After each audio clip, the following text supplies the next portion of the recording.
doctora Gladys Mabel Domínguez, directora del Instituto de Derecho de Seguridad Social del Colegio de Abogados de San Martín.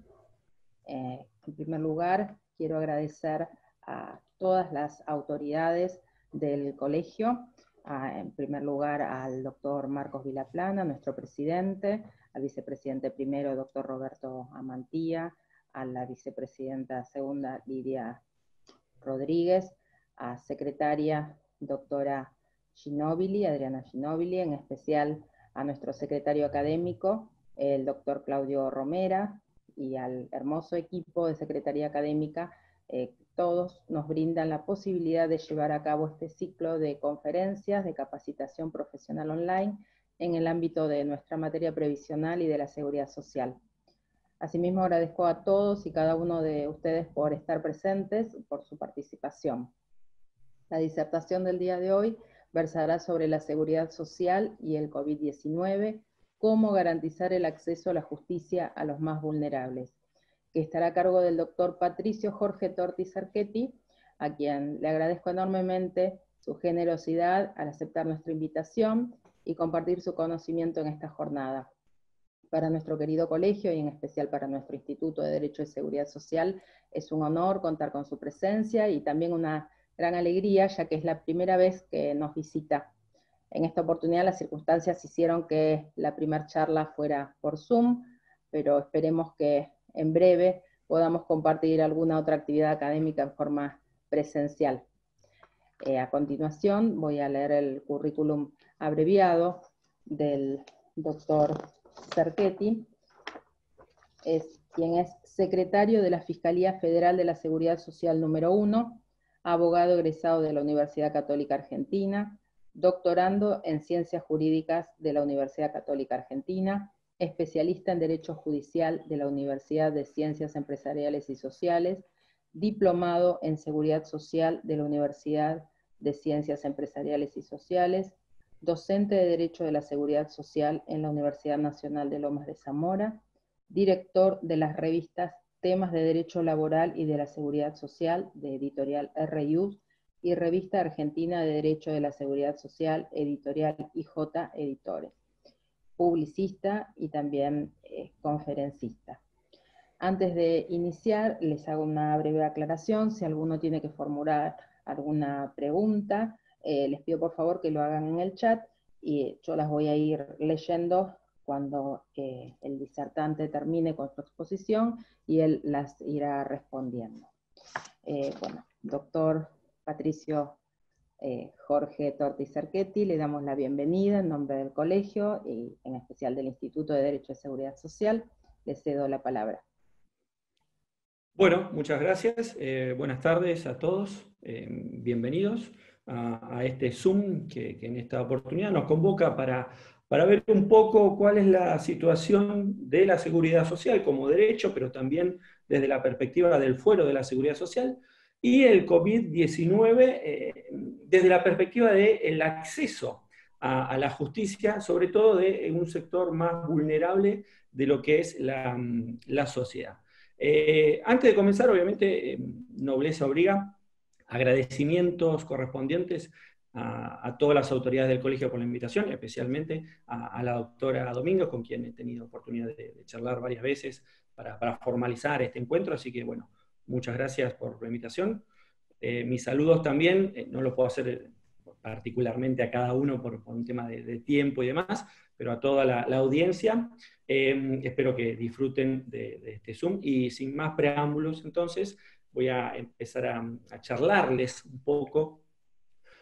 ¿Cuál es la consideración respecto de qué ha sucedido en la realidad argentina, específicamente en lo que hace al derecho de la seguridad social, desde el comienzo de esta pandemia que nos está afectando hoy por hoy, y no se sabe, por lo menos por ahora, cuándo va a terminar, y cómo se han visto afectados determinados derechos que conforman el plexo, ese conjunto muy amplio de lo que es el derecho a la seguridad social? Liminarmente, a modo introductorio, más allá de que esto seguramente en más de un Zoom lo hayan escuchado, cabe recordar que conforme el DNU 297 del 20, el Poder Ejecutivo estableció este aislamiento social preventivo y obligatorio. A partir de ahí, nosotros nos encontramos en una cuarentena que por lo pronto viene prorrogándose por diversos decretos y hasta ahora no parecería tener una fecha cierta de finalización. En este contexto, entonces, de pandemia, el rol institucional del Poder Judicial ha obligado a que la Corte vaya emitiendo desde ya mediados de marzo diversas acordadas a los efectos de, originalmente, establecer una feria extraordinaria por razones de salud pública, siguiendo o en concordancia con los lineamientos de este DNU 297 del 20, que tendría repercusión en todos los tribunales federales nacionales y todas aquellas otras dependencias que forman parte de este servicio de justicia de la nación. Por otro lado, y siguiendo con esta idea, todo lo que tenga que ver con las atribuciones de superintendencia fueron delegadas por parte de la Corte en las distintas cámaras nacionales y federales. Y de esta forma son ellas las que han sido encargadas de determinar aquellas áreas, departamentos y personal esencial e indispensable a los efectos de asegurar la cobertura y continuidad de este servicio de justicia.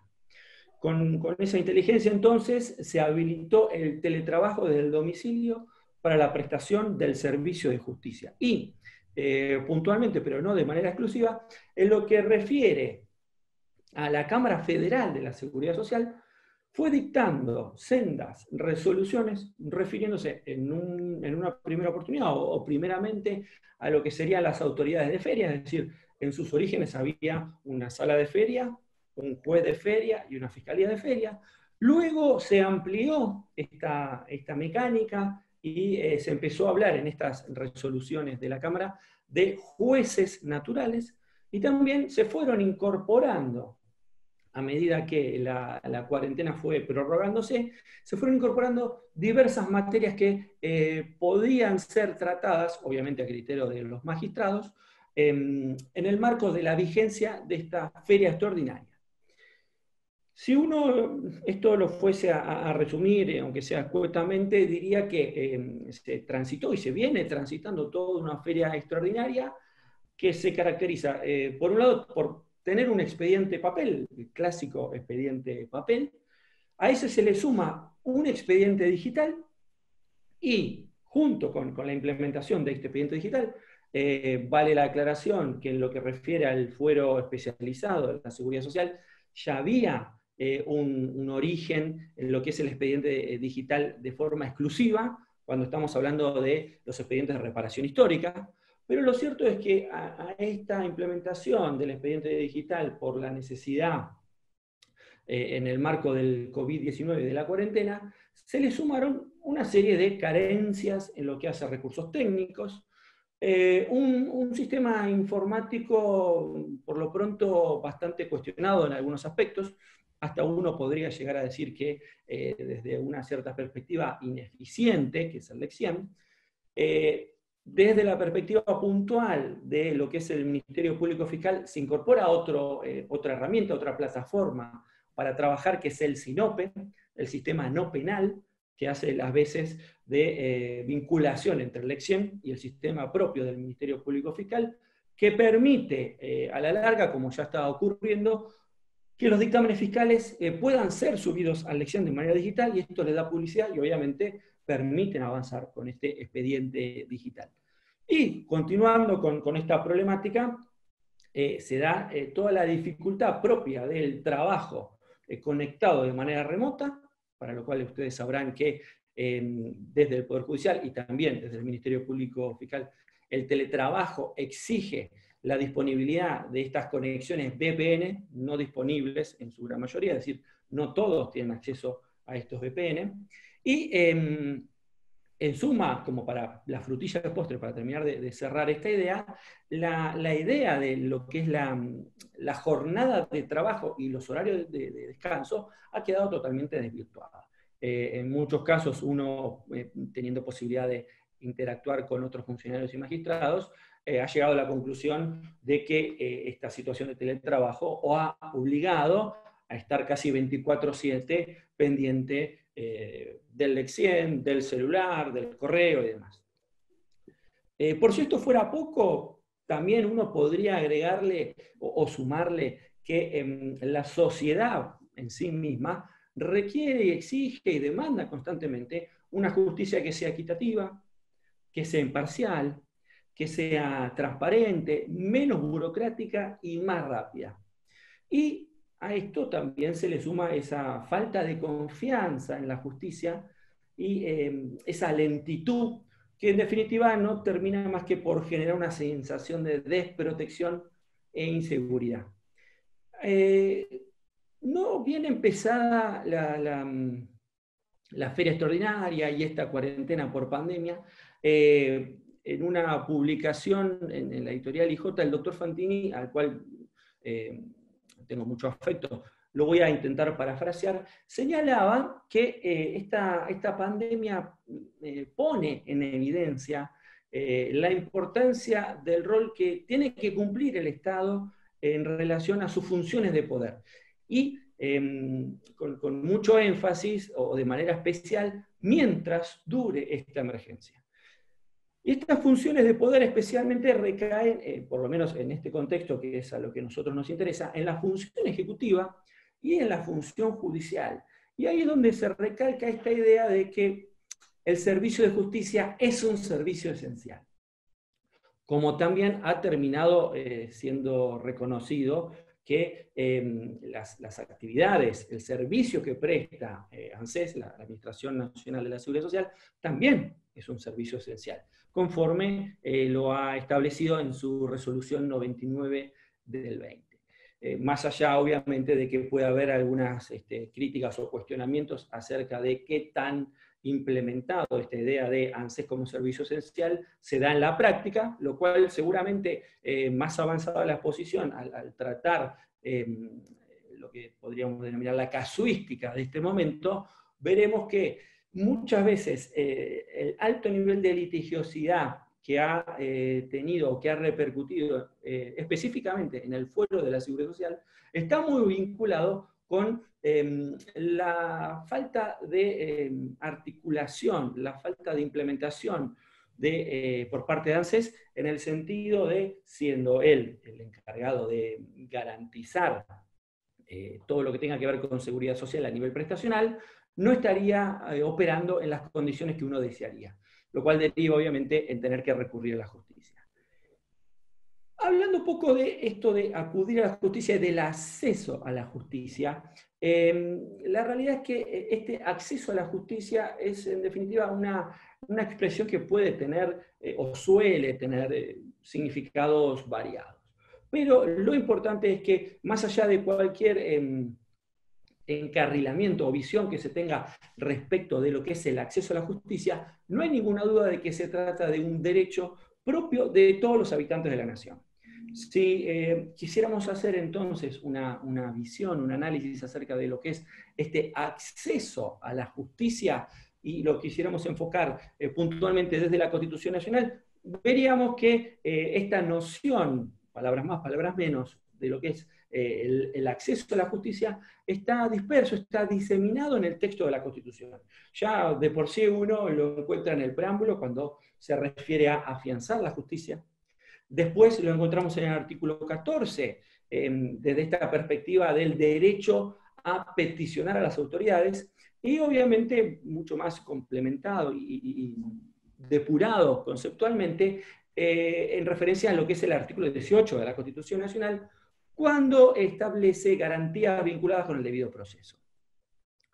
Una noción más amplia, ¿sí?, de lo que es el acceso a la justicia supone, en definitiva, la disponibilidad concreta, puntual, efectiva de todos aquellos canales que permitan la protección de derechos y la resolución de conflictos. ¿Con qué características? Que debe ser de manera oportuna y conforme al ordenamiento jurídico. Menciona aparte esto de manera oportuna, después si nos alcanza el tiempo lo trataremos, si no quedará para otra oportunidad, acerca de lo que se entiende por plazo razonable, ¿sí? Pero bueno, quedará en todo caso para ver más adelante. Volviendo un poco al eje de lo que estábamos desarrollando. Este sistema legal que es el que nos rodea y que permite vivir en armonía, requiere ser accesible a todos en condición de igualdad, ¿sí? Es decir, se debe garantizar el acceso a la justicia. ¿Desde qué perspectiva? Y básicamente entendido a este acceso a la justicia como la posibilidad de una concreción efectiva de los derechos. Es decir, uno podría entonces considerar o interpretar al acceso a la justicia como una suerte de garante, en el sentido de que representa o permite, da la posibilidad de reclamar el efectivo cumplimiento de otros derechos.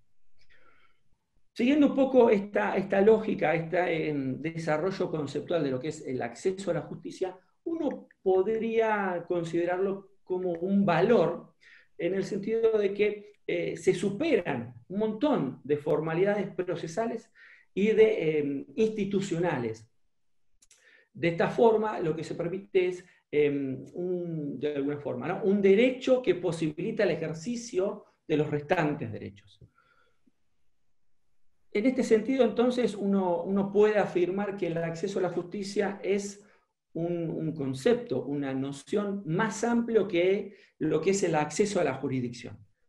¿Por qué? Porque el acceso a la justicia implica todo un paquete, todo un conjunto de instituciones, principios procesales, garantías jurídicas y también de directrices o lineamientos políticos sociales por los cuales el Estado debe ofrecer y realizar la tutela de los derechos de los justiciables. ¿Bien? Y esto debe ser realizado en las mejores condiciones posibles de acceso económico y cultural, de manera que esta tutela, ¿sí?, que esta protección no sea algo netamente teórico, sino que sea algo práctico, es decir, pueda concretarse en la realidad. Si uno lo quisiera sintetizar, entonces podría decir que el acceso a la justicia implica tres cuestiones principales, que son el acceso propiamente dicho, es decir, la posibilidad, la efectiva posibilidad de llegar, de acceder al sistema judicial.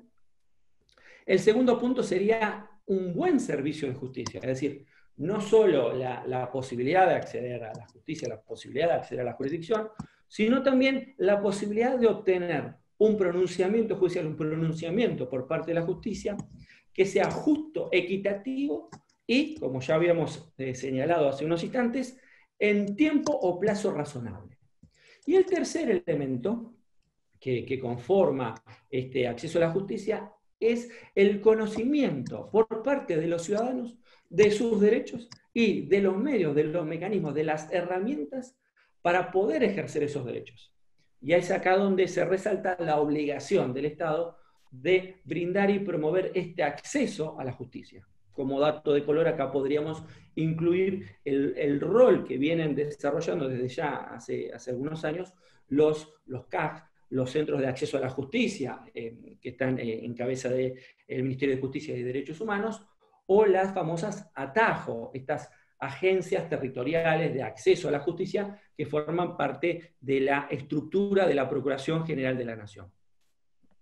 Vinculado con este tema acerca de las implicancias propias del acceso a la justicia, en el 2007 se le encargó al doctor Víctor Abramovich, que seguramente la gran mayoría de ustedes lo habrá escuchado, lo reconocerá, hoy por hoy procurador ante la Corte Suprema de Justicia de la Nación, se le encargó por parte de la Comisión Interamericana de Derechos Humanos que elaborara un informe que debería tratar temas prioritarios para el acceso a la justicia.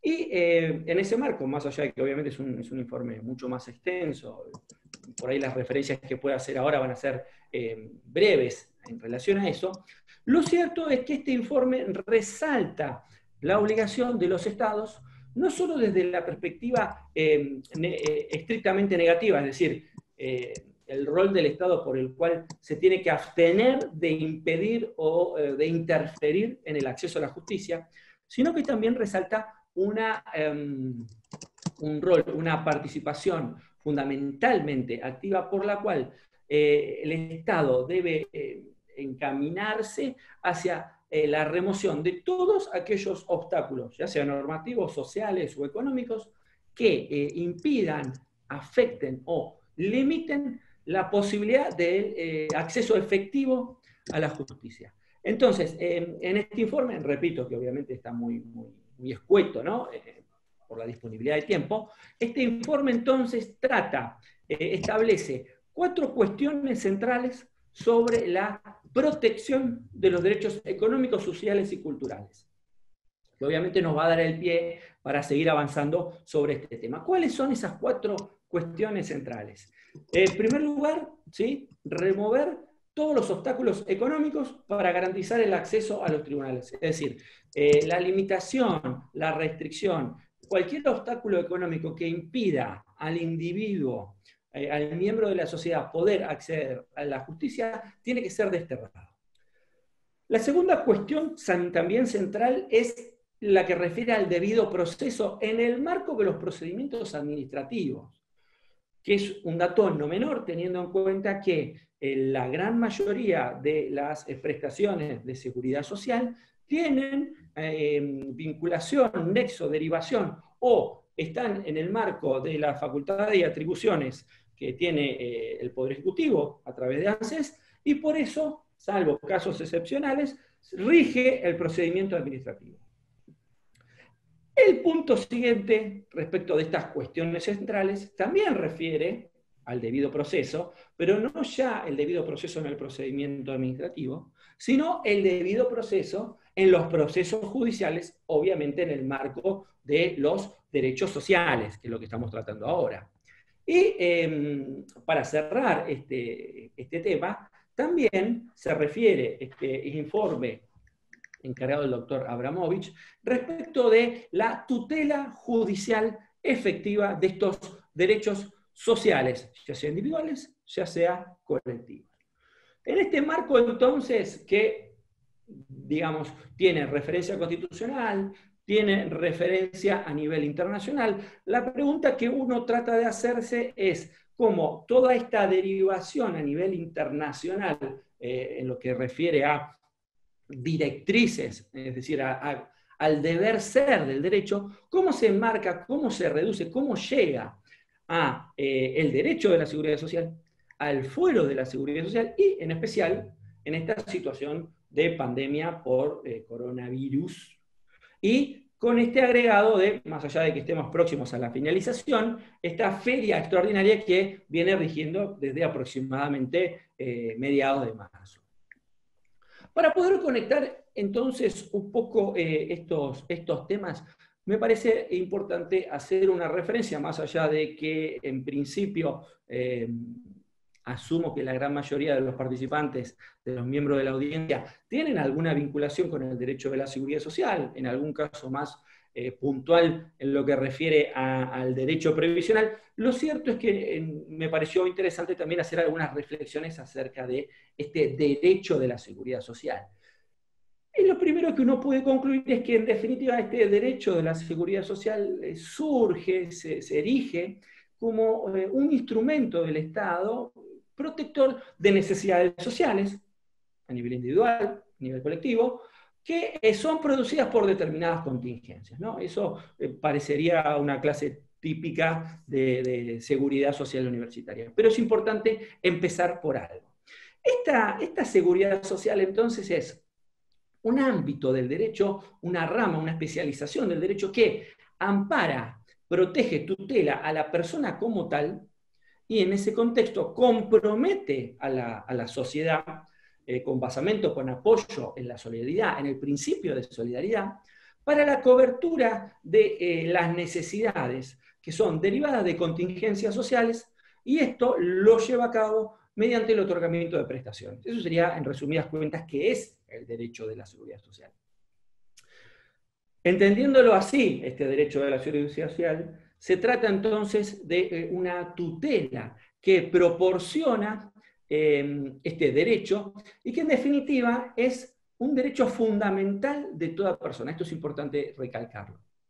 Este derecho de la seguridad social, que puede ser entendido como una expresión del derecho social, es decir, una relación de género y especie, se inspira, y esto es importante tenerlo en cuenta, se inspira no en la idea de igualdad de las personas, sino que se inspira en la idea de la nivelación de las desigualdades que existen entre ellas. Es decir, la igualdad deja de ser un punto de partida del derecho para convertirse, en definitiva, a la postre, en la meta, en la aspiración final del ordenamiento jurídico. De este modo, y normalmente uno lo puede observar en la vida cotidiana, se advierte la existencia, la coexistencia de individuos en una situación de mayor desventaja o de vulnerabilidad, tema del cual hablaremos y desarrollaremos un poco más en profundidad en unos minutos, esta idea de vulnerabilidad que otros, por diferentes motivos. ¿Por qué? ¿Por qué se da esta situación de desventaja? ¿Por qué se da esta situación de vulnerabilidad? Bueno, habrá que ver, existen diversos supuestos. Uno puede vincularlo con la vejez, se lo puede vincular con la salud o la enfermedad, se lo puede vincular con la discapacidad, se lo puede vincular también con la imposibilidad de subsistencia digna, se lo puede vincular también con la escasez de recursos económicos. Lo cierto es que son justamente estos sectores que se hallan en situación de vulnerabilidad los que requieren, los que exigen tener una mayor protección por parte de la comunidad. Y es acá justamente cuando el Estado y la justicia, puntualmente, que es lo que nos interesa, por lo menos en lo que hace esta exposición, deben implementar todas aquellas estrategias, mecanismos, herramientas, institutos de acción positiva que garanticen a los mismos, a estos individuos en situación desventajosa o de vulnerabilidad, el ejercicio de sus derechos y el acceso a la justicia en aquellos supuestos en los cuales estos derechos no son o no sean respetados. Esta idea del derecho a la seguridad social, más allá de que uno lo pudiera desarrollar de manera mucho más amplia, mucho más abarcativa, nos llevaría obviamente mucho más tiempo, va vinculado de la mano de esta noción de lo que es la jurisdicción protectoria. Y acá voy a hacer una suerte de referencia o mención a un artículo muy interesante que va a formar parte seguramente del material que va a estar disponible para todos aquellos que estén interesados, podrán en su momento, en su oportunidad, contactarse con las autoridades del Instituto de Seguridad Social del colegio y van a poder acceder a este material. Es un artículo que escribió ya hace algunos años el doctor Herrero, ex camarista del Fuero de la Seguridad Social, que hace una reflexión, una referencia acerca de esta noción de lo que es la jurisdicción protectoria, y en ese contexto el doctor Herrero entiende que la justicia de la seguridad social se inserta en lo que es este modelo de jurisdicción denominada protectora o protectoria, de acompañamiento o proteccional. Los nombres van a ir variando dependiendo del autor que los utiliza, que en definitiva tienen como característica común la exigencia de tutelas procesales diferenciadas o preferentes respecto de ciertas pretensiones o derechos que se consideran sensibles, que son justamente estos derechos de la seguridad social. En el marco entonces de esta jurisdicción protectoria, el doctor Herrero también hace una fuerte referencia, un fuerte hincapié respecto de cuál es el rol del juez de la seguridad social, en el sentido de que él mismo, como director del proceso, siempre tiene que tener presente que su actividad se enmarca, queda inserta entonces en esta jurisdicción protectora o jurisdicción tuitiva, como menciona el doctor Carnota en un artículo que también se los voy a estar facilitando, que es propia de los derechos que se tutelan en el ámbito, en el marco del derecho de la seguridad social. Entonces, En materia de derechos sociales, a nivel general, ¿no? Y específicamente a nivel puntual y particular en lo que refiere a los derechos de la seguridad social, se debe activar esta tutela reforzada, que en definitiva está dirigida a personas o grupos, ¿sí?, que son titulares de derechos especialmente vulnerables, es decir, como ya habíamos señalado hace unos instantes, personas que se encuentran en situaciones de desprotección o socialmente desfavorecidos. En ese sentido, en reiteradas oportunidades, nuestro Tribunal Supremo, la Corte Suprema, ha establecido una tutela procesal reforzada en lo que refiere a las pretensiones previsionales. ¿Por qué?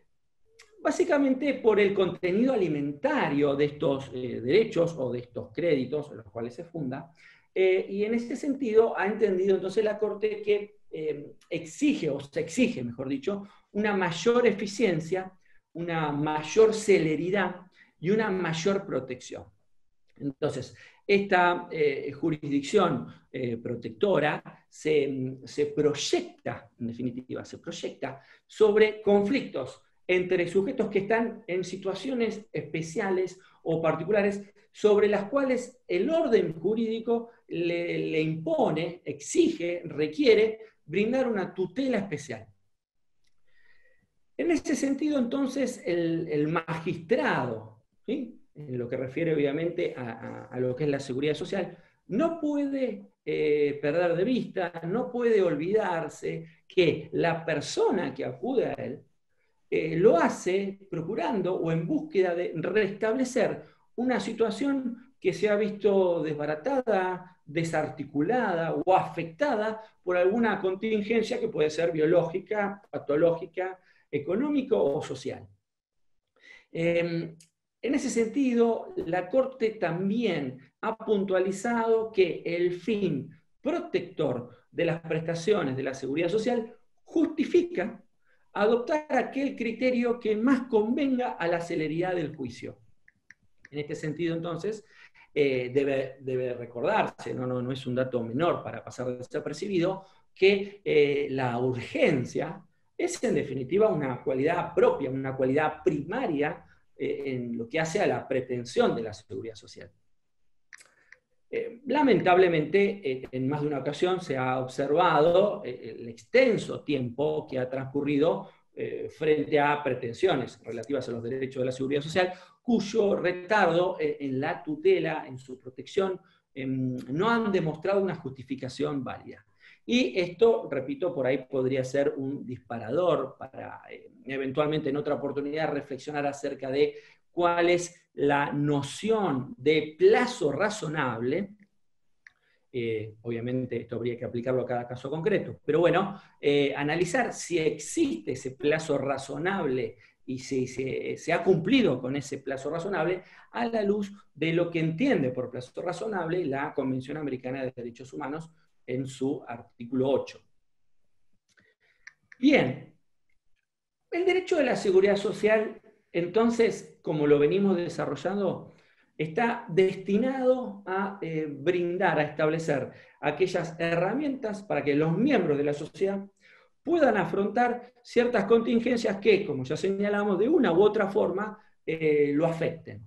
Entonces, lo que se exige es una protección judicial dentro de un plazo razonable, el que va a tener que ser determinado puntualmente a la luz de la naturaleza y las particularidades de la pretensión que está en juego. Ahora bien, como ya también señalamos hace unos instantes, una de las características propias, ineludibles, de lo que hace al derecho de la seguridad social es la noción, el concepto, la idea de lo que es la vulnerabilidad. Una vulnerabilidad que uno puntualmente podría pensar que está originada lo subjetivo, es decir, la vulnerabilidad depende del sujeto, y sin embargo, hoy por hoy uno podría llegar a entender que la vulnerabilidad no solo se da por el sujeto en sí, o por las características o cualidades del sujeto, sino que la vulnerabilidad también se ve representada en el objeto, es decir, por la naturaleza de la pretensión, por la naturaleza de la prestación que se está exigiendo o que se pretende obtener. Entrando ya de lleno en esta idea de vulnerabilidad, ¿sí? Teniendo en cuenta de alguna forma que es un poco el eje de esta temática, ¿no? El acceso a la justicia de los más vulnerables, parece lógico de alguna forma establecer algunos breves lineamientos acerca de qué se entiende por vulnerabilidad, más allá, obviamente, de que exista mucho material al respecto y que podríamos desarrollarlo en mucho más tiempo. Pero lo cierto es que tratando de hacer una especie de síntesis acerca de qué se entiende por vulnerabilidad, cabe señalar entonces que uno puede interpretarla, entenderla o considerarla como una capacidad disminuida de una persona o de un grupo de personas para anticiparse, para hacer frente o bien para resistir los efectos de un peligro o perjuicio que puede ser natural o puede ser causado por la actividad humana, y también con miras a recuperarse de los mismos. Es decir, esta idea de vulnerabilidad, que en principio puede afectar a cualquier persona, implica un análisis, una valoración respecto de cuál es el impacto de ese peligro o perjuicio, más allá de cuál fuera el origen, y tiene en cuenta una etapa anterior, es decir, si está preparado la persona para hacer frente a esa situación. Una etapa media, que decir, bueno, producida esa contingencia, si tiene elementos para salir adelante, para digamos, enfrentar esa situación, y pensando ya hacia futuro, cuáles serían eventualmente las posibilidades fácticas de esa persona de superar esa situación de vulnerabilidad, de recuperarse de ese daño o perjuicio. A esta altura de lo dicho, cabe señalar puntualmente en lo que refiere a la vulnerabilidad, que en definitiva se trata de un concepto relativo y dinámico. Vamos a ver un poco más adelante cuando analicemos cuál ha sido la incorporación en lo que hace a seguridad social de esta idea, de este concepto de vulnerabilidad, que ha ido evolucionando y hoy por hoy incluso tenemos producto de esta situación de pandemia de COVID-19, situaciones que originalmente no habrían sido contempladas como situaciones de vulnerabilidad y hoy por hoy sí lo son. Entonces, retomando un poco la idea, decíamos entonces que esta noción, este concepto de vulnerabilidad es relativo y dinámico, que originalmente uno tiende a asociarlo con la pobreza, con la escasez de recursos, pero casi de manera exclusiva en lo que concierne a ese colectivo propio característico que son los beneficiarios de la seguridad social, esa idea de pobreza y escasez de recursos se amplía, se expande en su contenido y se le agregan otros factores típicos de lo que es la seguridad social, como son la avanzada edad o la salud o la afectación de la salud de aquellos que integran esta categoría. Entonces, la concepción igualitarista del derecho social, específicamente en lo que refiere al derecho de la seguridad social, implica hacer un análisis, un estudio, una valoración muy profunda respecto de estas personas o sectores, porque uno lo puede ampliar, vamos a ver algún ejemplo más adelante, que se encuentran en situación de vulnerabilidad y por la sola causa, la sola razón de garantizar la dignidad humana, exigen una mayor protección por parte de la comunidad, y específicamente esa mayor protección por parte de la comunidad se traslada de forma institucional al Estado. Es decir, en última instancia, en contextos de mayor vulnerabilidad, la responsabilidad sigue siendo una responsabilidad social, pero va a ser una responsabilidad social que va a estar en cabeza del Estado. Es decir, el Estado es el que debe ocuparse entonces de la protección, con mayor énfasis de aquellas personas que se encuentran en situación o estado de vulnerabilidad. Como les había mencionado, seguramente existan varios instrumentos, a nivel internacional sobre todo, que desarrollen con mayor profundidad el tema de la vulnerabilidad, sin perjuicio de lo cual, tomando algunos minutos, tampoco pretendo extenderme en el tiempo en esta exposición, sí me gustaría señalar un poco este instrumento, que son las 100 reglas de Brasilia sobre acceso a la justicia de las personas en condición de vulnerabilidad, que me parecía que de los instrumentos internacionales que tocan el tema, podría ser un disparador para lo que sigue en el marco de esta exposición, y tener en consideración entonces, respecto de este instrumento, más allá de todo su contenido, la verdad que muy completo, muy rico en lo que hace a su profundidad, sí me interesa que pudiéramos hacer mención en el marco, repito, de estas 100 reglas de Brasilia, a dos artículos que de alguna forma sirven para introducirnos acerca de esta idea, esta noción de vulnerabilidad, que son el artículo 3 y el artículo 4. El artículo 3, parafraseándolo, palabras más, palabras menos, refiere a qué se entiende o cuál sería la condición de vulnerabilidad de las personas. Y ahí explica entonces este artículo 3 que para poder entender esta condición de vulnerabilidad puede darse supuestos vinculados con la edad, el género, el estado o la situación físico-mental de la persona, las situaciones o circunstancias sociales, económicas, culturales, etc. Todas aquellas cuestiones, en definitiva, que implican dificultades, directa o indirectamente, para hacer un ejercicio pleno de sus derechos y a su vez de poder acceder al sistema de justicia y al ordenamiento jurídico. Este artículo 3, que de alguna forma establece esta idea de condición de vulnerabilidad a la luz de los factores mencionados, se va a completar con el artículo siguiente, que de alguna forma amplía esta idea de lo que es la vulnerabilidad y enumera de forma enunciativa, obviamente no es una enumeración taxativa, algunas causales de vulnerabilidad. Y ahí de alguna forma repite, ¿no? El tema de la edad, las cuestiones vinculadas con la discapacidad, la pertenencia a comunidades indígenas, la pertenencia a minorías sociales, cuestiones vinculadas con la migración o el desplazamiento de las personas, la pobreza, el género, y también incluye la privación de la libertad.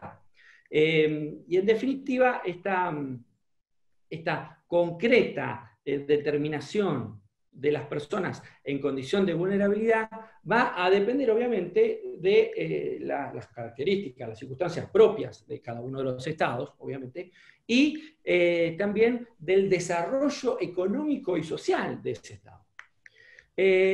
Siguiendo un poco esta línea que establece este instrumento, ¿no? Las 100 reglas de Brasilia, vinculado con la vulnerabilidad y el acceso a la justicia, hay que recalcar que la Corte ha hecho varias referencias, ha establecido incluso una acordada, no recuerdo específicamente ahora el año, creo que el 2005, no quiero errar, tendría que revisarlo, creo que el 2005, ha establecido entonces por acordada la incorporación y la valoración de estas 100 reglas de Brasilia, y en ese sentido, de ahí en adelante, es decir, una vez incorporadas estas 100 reglas de Brasilia, la Corte ha hecho uso de este instrumento para argumentar muchos casos sometidos a su resolución.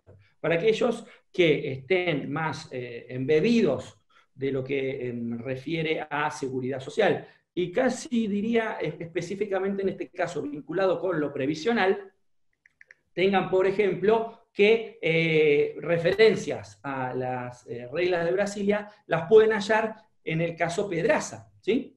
Del 2014, en aquel caso en el cual se discutía la obligatoriedad de aquella persona que se encontraba en situación de apelar un fallo judicial, de tener que venir a tramitar esa apelación ante la Cámara Federal de la Seguridad Social, siendo que había iniciado la causa en un tribunal de provincia y había elegido, obviamente, entonces la jurisdicción local por encima de la jurisdicción especializada. Y ahí en ese contexto, entonces, la Corte, en ese fallo Pedraza, que luego se va a complementar en idéntica situación con el fallo Constantino, todo este material también lo van a tener disponible, de alguna forma lo que la Corte realiza es garantizar, hacer primar el acceso a la jurisdicción, ¿sí?, por encima de otras cuestiones. Entonces, esta idea de situación de vulnerabilidad ya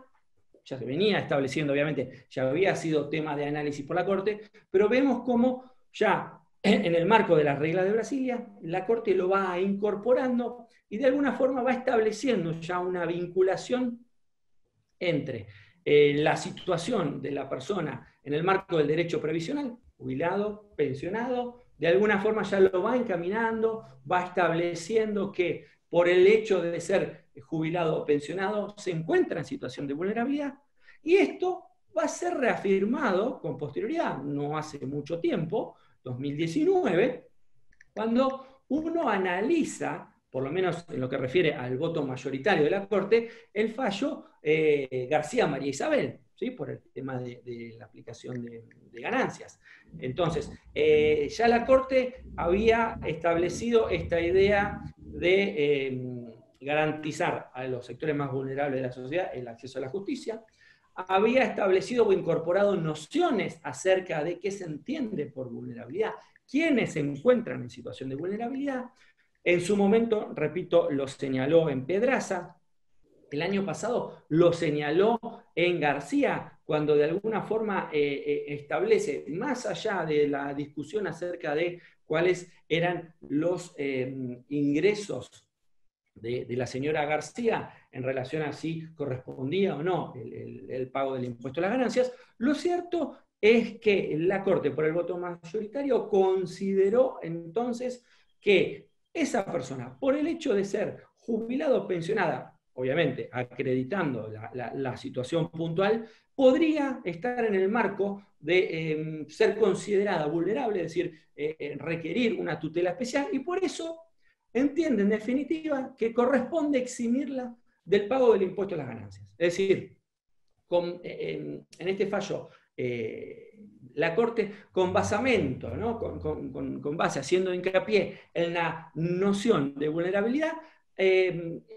va a caracterizar de alguna forma a los jubilados y pensionados, haciendo referencia a algo que ya lo venía haciendo en otros fallos y que ya hemos mencionado, al carácter alimentario de los beneficios. Entonces, todo este paquete, todo esto conjugado, de alguna forma parecería indicar que en el marco de la seguridad social, jubilados y pensionados, más allá de situaciones puntuales y específicas, por sus características, se encuentran o se consideran un grupo vulnerable en lo que hace a la sociedad.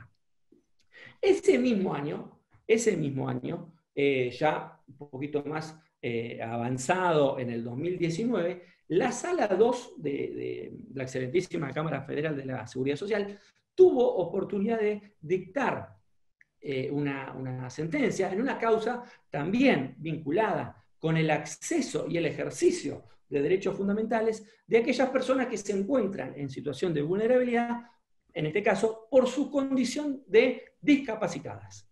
Este es el fallo, la causa que ustedes conocerán como REDI, ¿sí?, Asociación REDI y otros contra Estado Nacional y Ministerio de Desarrollo Social, sobre amparos y sumarísimos. En esta causa, el Tribunal de Alzada considera entonces que de alguna forma esta idea, esta noción de vulnerabilidad, la interpreta, la considera como una característica típica, propia del colectivo representado por la Asociación REDI, es decir, todas aquellas personas que tienen una discapacidad y que habían solicitado en su momento la pensión por discapacidad. Y en este fallo parecería, uno podría llegar a interpretar que se hace una remisión, ¿sí? Una remisión a lo que ya había sido expuesto por la Corte Suprema en varios fallos, y que, ya habíamos dicho, recientemente había sido recalcado, resaltado en la doctrina del fallo García. Es decir, sigue habiendo entonces un lineamiento respecto de esta situación de vulnerabilidad, y frente a esta situación de vulnerabilidad, establecer o activar esta tutela protectora, como dijimos en algún momento, una tutela reforzada, con la intención entonces de, frente a esta desigualdad lógica, ¿sí? Tratar de equilibrarla. ¿Bien?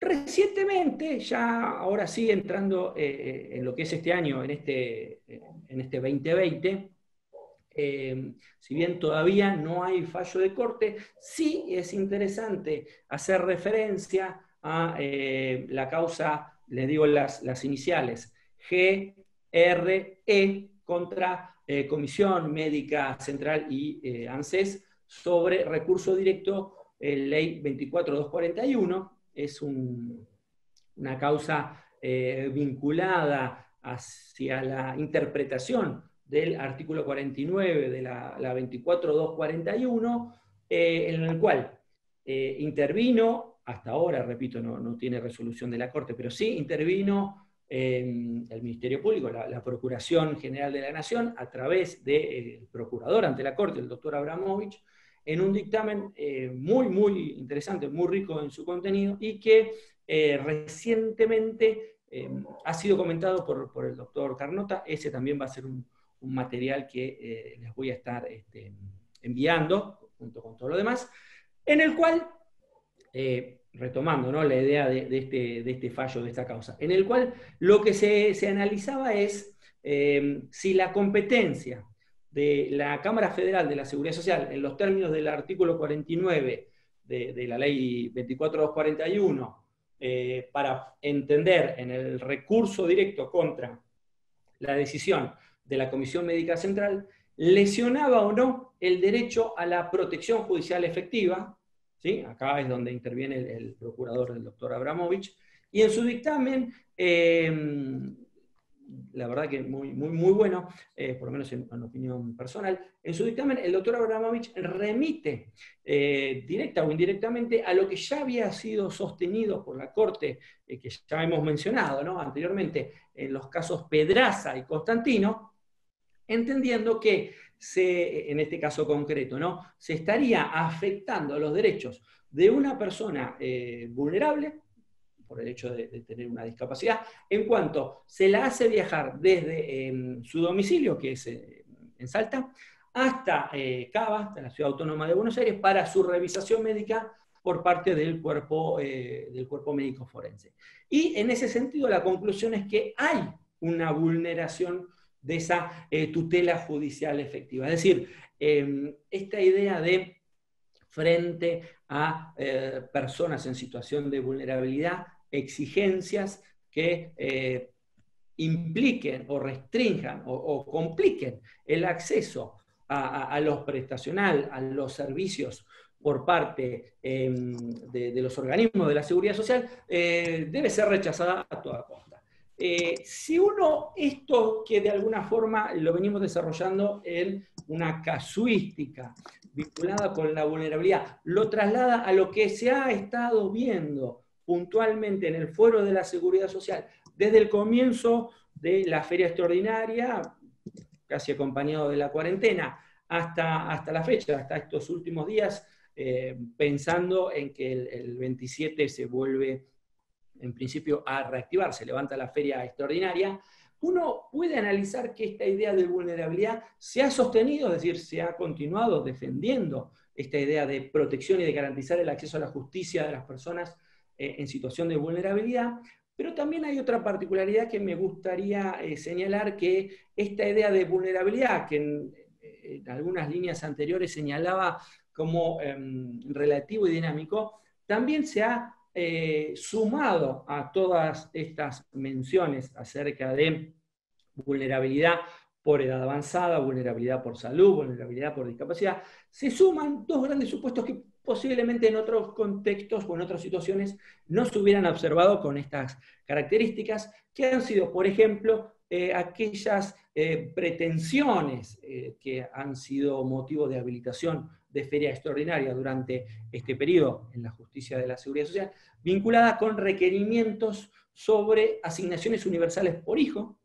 Hemos notado que han habido muchos casos en los cuales este sector de la sociedad que tiene como único ingreso esta AUH, se ha habido impedida de percibir la misma bajo el argumento de una disposición por la cual se establece que para poder acceder a esas AUH, si una de las dos partes, entendida como padre o madre del menor, tuviese deudas con AFIP, la otra parte no puede tener acceso a esa AUH. Obviamente esto ha sido motivo de amplio cuestionamiento y en el marco, obviamente, de esta temática de garantizar el acceso a la justicia a los más vulnerables, se ha ido resolviendo. Voy a mandarles seguramente algún dictamen nuestro de la Fiscalía 1 de Seguridad Social y también algún fallo vinculado con este tema. Se ha obviamente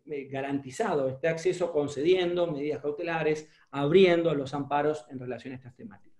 Y además de esta situación o este momento de vulnerabilidad propio de aquellas personas que solo reciben estas asignaciones universales por hijo, también se ha sumado, propio de lo que es este periodo de aislamiento y cuarentena, el IFE, el ingreso familiar de emergencia, que también en muchos casos hemos recibido planteos vía cautelar, vía amparo, bajo el argumento de que la ANSES, la Administración Nacional de la Seguridad Social, rechazaba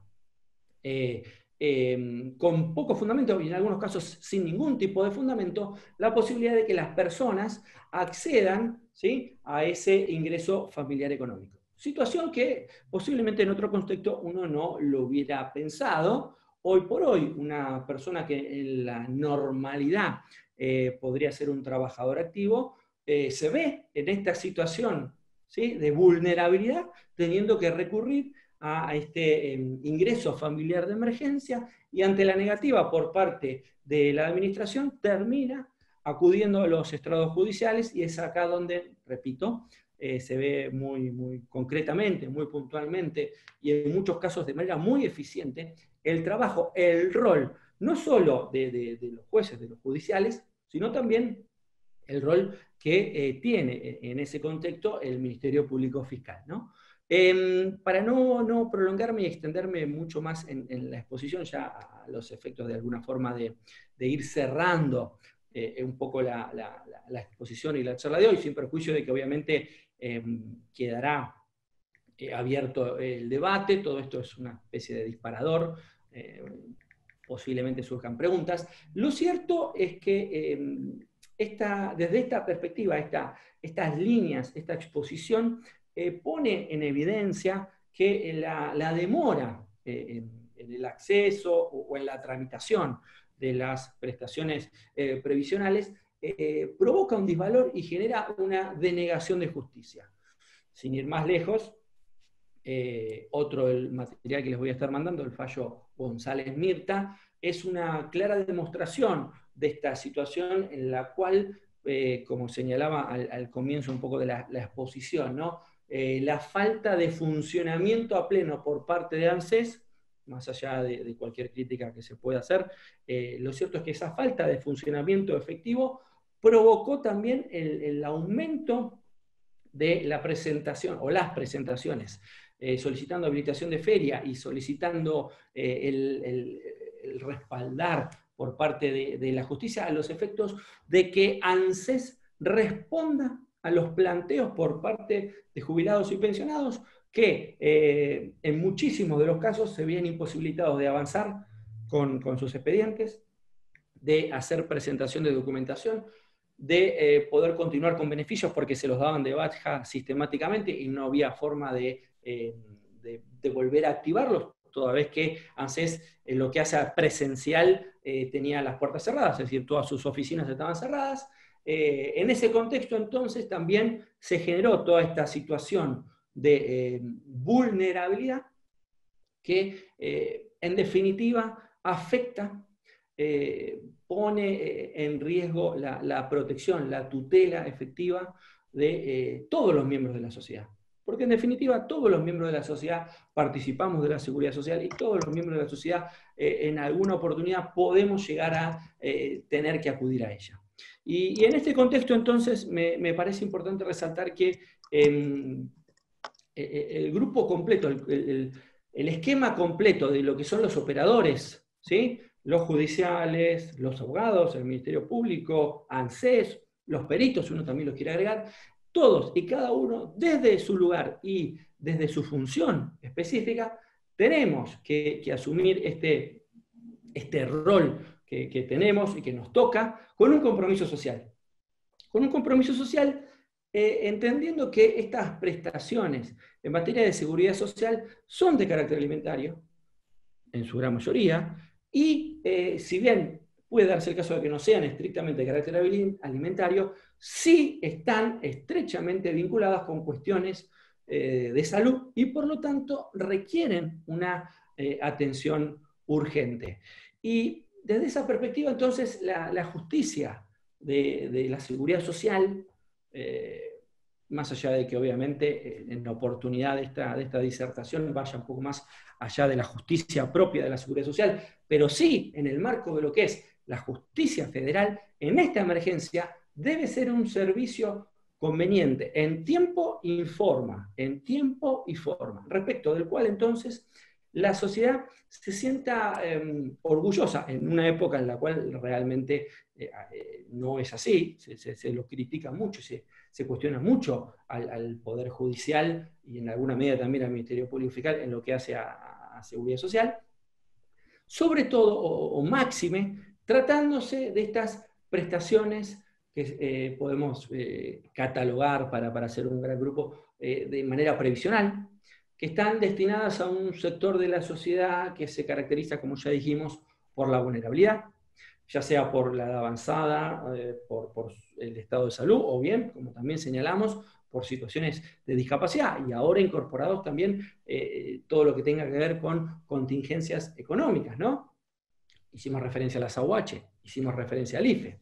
Y es acá, es en este punto donde el Estado tiene que desarrollar, tiene que ejecutar todas estas políticas que de alguna forma permitan direccionar, ¿sí? Que estén apuntadas, ¿no? Que vayan hacia estos grupos que hemos denominado vulnerables, a los efectos de ser un Estado que proteja los derechos sociales, que asigne los recursos para esos derechos sociales.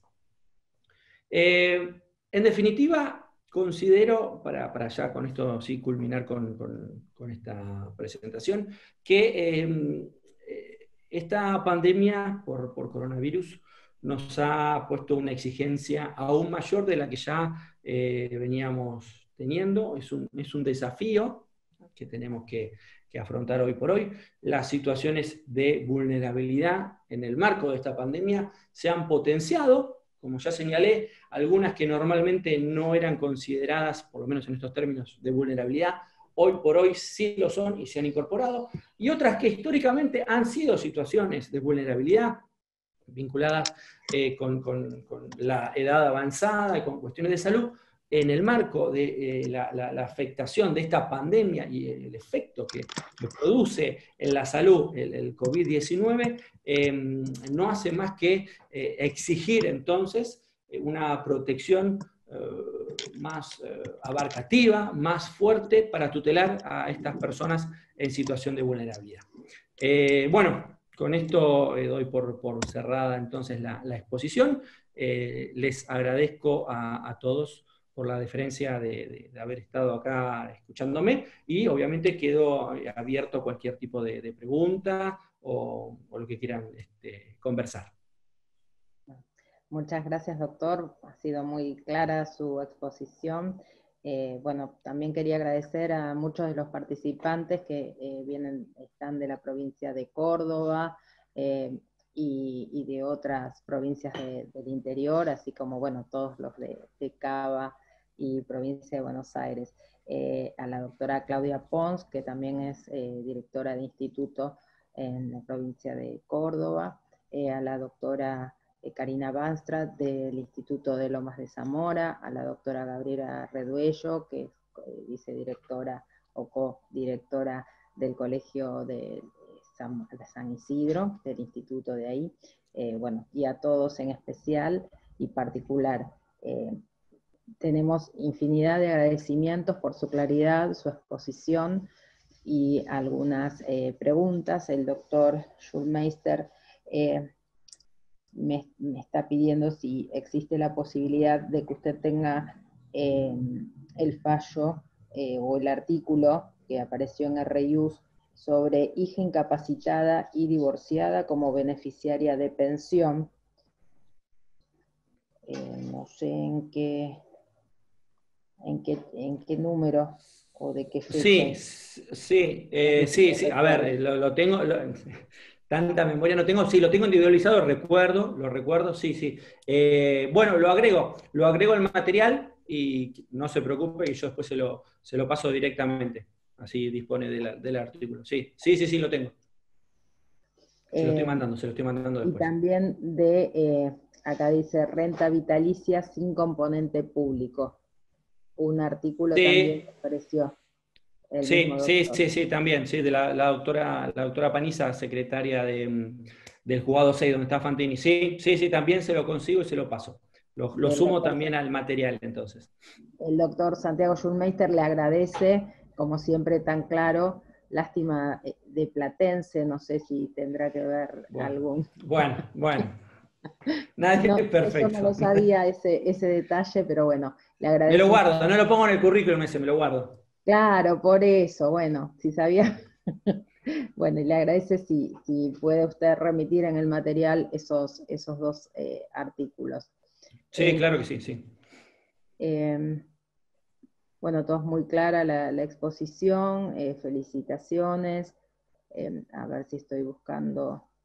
La doctora Karina Banstra del Instituto de Lomas de Zamora quiere hacer una pregunta, en realidad la formuló, pero para que la redondee le habilito el micrófono. Sí, Ale, perfecto. ¿podemos habilitar? Hola. Buenas tardes, ¿me escuchan? Sí, escucho perfecto, sí, doctora. ¿Qué tal? Buenas tardes. Buenas tardes. Bueno, doctora, agradecerle acá a la doctora Domínguez su presencia. Y bueno, lo que mencionaba en la pregunta es algo que nos impactó mucho, que bueno, que lo veníamos haciendo antes y después se dejó de hacer. El tema de tomar, digamos, el silencio de la administración como negativa y poder ya entablar la demanda. Habida cuenta, justamente lo interrelaciono con esto que está hablando de este colectivo vulnerable y la inadecuación de los tiempos procesales, lo necesario que es muchas veces, inadecuaciones procesales administrativas, ¿no? También, sí. Que el doctor Fantini también lo habla y lo hablamos mucho. Entonces, ¿cómo usted sigue sosteniendo esa posición, digamos, de que podríamos entablar la demanda no contando con una resolución formal, digamos, por parte del ente que nos habilite a tal efecto agotada la vía?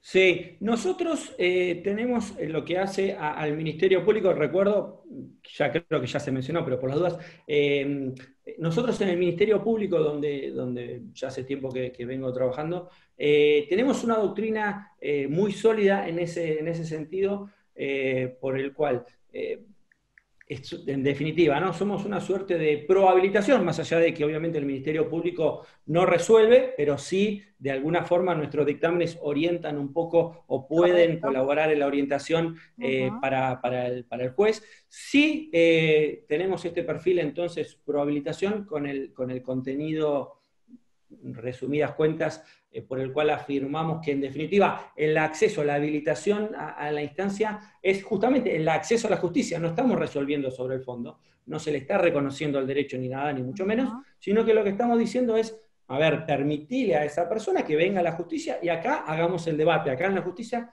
como corresponde.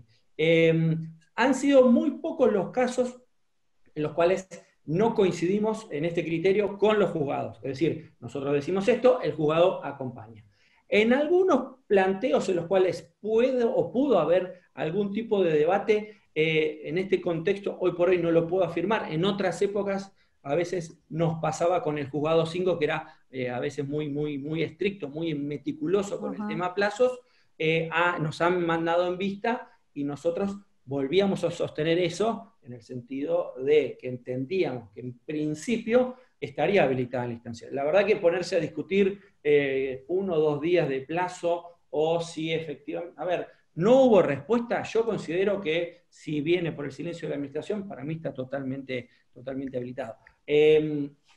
Entiendo obviamente esta situación respecto de qué pasa cuando se hace una presentación no habiendo agotado los plazos o no habiendo esperado o no haciendo el reclamo administrativo, interpretando que es una suerte de ritualismo inútil. En ese contexto sí nosotros marcamos una diferencia. ¿Por qué? Porque si en definitiva uno, yendo al fondo, podría, digo, en potencial, entender que frente a la negativa masiva de la administración, pretender que nos diga algo distinto, eso es ritualismo inútil, porque ya sabemos que en materia de reajustes la respuesta va a ser siempre la misma. Sí, la realidad es esa. Exactamente. Pero por otro lado, nosotros sí sostenemos y tratamos de establecer esta suerte de igualdad o mantener un nivel parejo por el cual, si yo sostengo que a fulano de tal, que me cumple con todo, le digo que está bien, estaría de alguna forma priorizando o dándole o privilegiando a otro que no lo hizo. Pero esto no quita que eventualmente un buen planteo, sin haber transitado la etapa administrativa, pueda llegar a la vía judicial y entender que está habilitada. Por ejemplo, en aquellos casos en los cuales es una cuestión meramente argumental acerca de la constitucionalidad o no de una ley. ¿Por qué? Porque ¿para qué va a ser administrativa si la administración no puede decir si es constitucional o no? Eso sí tenemos dicho en varios artículos, ¿no? Es decir, si el planteo es netamente analizar si tal o cual normativa es constitucional o no, no tiene razón de ser que transite la vía administrativa, porque en definitiva la administración no tiene facultades para hacer un control de constitucionalidad. El único que lo puede hacer es el juez. Pero fuera de esos casos, repito, para hacer un panorama, un pantallazo más severo, en principio se requiere reclamo administrativo y cumplir con los plazos.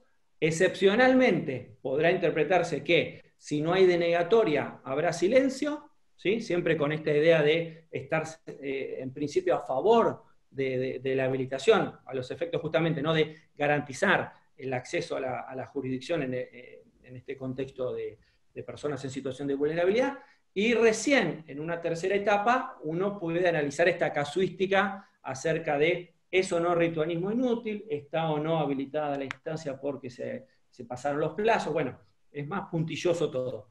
Pero bueno, espero con eso gracias, Patricio. No, gracias, por favor, Karina. Hasta luego. Bueno, muy claro todo. Estoy buscando a ver si hay alguna otra pregunta, si alguno desea hacer alguna pregunta, tiene la opción para levantar la mano. Sí, hay una cosita que señala Nelly, muy bien, me apuntala acerca de la fecha de la regla de Brasilia, es 2008, bien. Yo me acordaba, es un año después, no me acordaba cuándo, es un año después, o sea que es del 2009 la acordada. Igual habría que chequearlo, pero la acordada de la Corte que reconoce o incorpora entonces a estas reglas de Brasilia o a nivel nacional o en el marco de lo que va a ser uso de ahí en adelante la Corte, creo que es un año después de que surgen las reglas. Así que si ahí está confirmado que es 2008, la acordada debería ser del 2009. Igual después lo chequeamos bien. Está bien. Nelly, te habilito el micrófono, ¿querés acotar algo más? ¿Le podemos habilitar el micrófono para que participe la doctora Nelly Soto?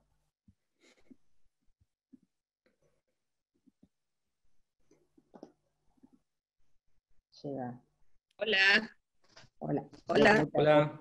Hola. Acá está, gracias a los dos, excelente la exposición y me encantó que ampliaras la actividad social fuera de lo previsional, porque realmente somos solidarios como sociedad en todo y esto me encantó. Felicitaciones, Patricia, lo trajiste muy bien. Y sí, Gracias. las reglas de Brasilia fueron en el 2008, pero me acordé cuando vos mencionaste el 2005, digo, no, en 2005 no, 2008, justamente ajustarte la búsqueda después de la acordada. Así que bueno, sí, ahí lo chequeé, así ya te doy seguridad a vos, y al resto es la acordada 5 del 2009.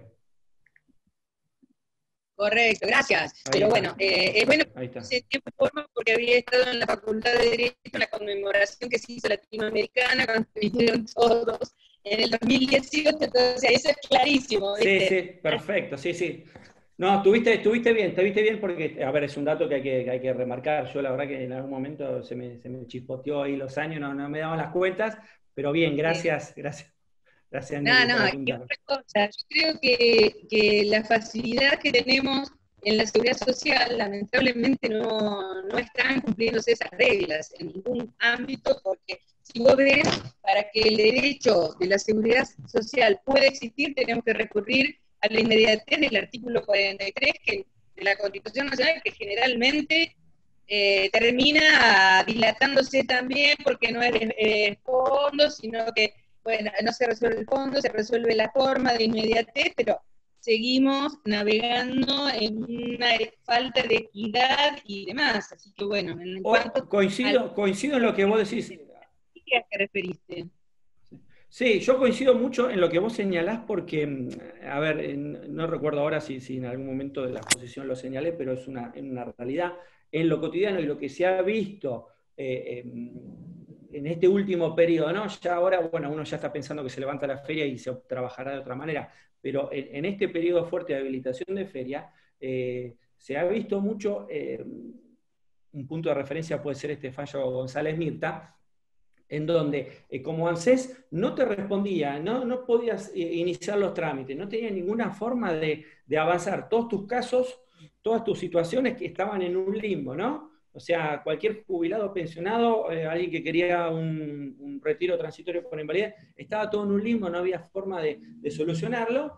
Y digamos, siguiendo la lógica de las acordadas de la Corte y lo que resolvió las resoluciones de la Cámara, la única forma para que te habiliten un amparo, parecería entonces que, si bien lo que se tendría que plantear es un amparo por mora, y bueno, lo enchufamos como un amparo, y bueno, vemos a ver si de esa forma por lo menos se activa. Que es en definitiva lo que termina pasando en González Mirta, porque era un número importante de causas que venían por la misma situación que te decían, mirá, tengo todos los papeles, no puedo tener la jubilación porque nadie me atiende en ANSES. Mirá, tendría que haber hecho tal revisión médica para que se reevalúe mi porcentaje de incapacidad, está todo paralizado, automáticamente ANSES me lo dio de baja, porque se venció el plazo. Bueno, toda esa situación, toda esa casuística, que obviamente no tenía respuesta, obligó a que en muchos casos los letrados, los abogados de parte, le dieran la vuelta y buscaran, bueno, la única forma de entrar para que me habiliten la feria es esta, es el amparo. No quedó otra. Sí, lo que ha sucedido en muchos casos, nosotros en lo que es, o que sería una suerte de amparo puro, por decirlo de alguna manera. ¿En qué contexto digo un amparo puro? En el cual la persona no dice yo inicié y ANSES no me respondió, sino lo que dice es yo quiero ir y ANSES no me abre la puerta. Eso sí lo podemos tramitar por amparo. Y después hubo casos en los cuales decía, yo lo inicié y no tuve respuesta puntual, yo lo que quiero es la respuesta, y ahí, por más que lo encaminaba como un amparo, nosotros en los dictámenes le decíamos al juez, mirá, vos juez sos director del proceso, podés encauzarlo en la vía procesal que consideres adecuada. Encaminarlo como un amparo por mora, habilitarle la feria, pero encaminarlo como un amparo por mora, que es lo que él está buscando. Entonces, ¿qué es lo que ha provocado, ya de vuelta como que me remito a la exposición, qué es lo que ha provocado esta pandemia, esta feria extraordinaria? Que de alguna forma todos los planteos se les haya transformado la vía, es decir, lo que por ahí podría haber sido por un amparo por mora, ahora lo plantean por un amparo neto, que a su vez, a los efectos de garantizar la habilitación de la feria, tenga que acudirse a jugar esa carta de la vulnerabilidad, es decir, a ver, la única forma de que esto avance es que yo demuestre que la persona está en situación de vulnerabilidad, está en edad avanzada, tiene, no sé, una enfermedad terminal, si cobra solo esto se muere de hambre, o sea, situaciones que si bien, a ver, uno entiende que forman parte de lo que es este derecho, o sea, la gran mayoría de los sujetos propios de la seguridad social están enmarcados en este colectivo que vamos a llamar vulnerable. Ahora, lo cierto es necesario que el letrado tenga que salir a buscar esa información y a presentarla para que recién ahí se pueda habilitar la feria. O sea, esa es la situación a la cual llegamos. Y ahí sumado que muchas veces no era una falta de voluntad o de intención, o si se quiere, una denegación de justicia por parte del juez de decirle no te habilito la feria, sino que también tuvo que atender situaciones que antes no estaban contempladas, ¿sí? Situaciones que se habían potenciado. Entonces, en alguna otra exposición, en algún otro Zoom donde por ahí se charlaban los temas, se cuestionaba por qué desde el Ministerio Público y en muchos casos desde la justicia se rechazaba la habilitación de feria, por ejemplo, para pedir por amparo cuestionamientos respecto de la movilidad. Yo no digo que la movilidad que se está dando por decreto esté bien o esté mal, no estoy haciendo ese análisis.